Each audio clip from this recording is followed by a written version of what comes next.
পটুয়াখালীর কলাপাড়ায় কুয়াকাটা সংলগ্ন গভীর সমুদ্রে এক জেলের জালে ধরা পড়ল প্রায় ৩ মণ ওজনের দুটি পাখি মাছ।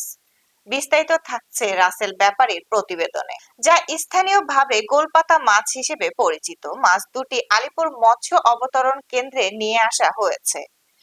বৃহস্পতিবার দুপুরে খানফিশে খোলা বাজারে ওই মাছ ১৩,০০০ টাকায় বিক্রি হয়েছে। সুমন মৃধা নামক এক মাছ ব্যবসায়ী কিনে নেয়। এক নজর দেখার জন্য উৎসুক জনতার ভিড়।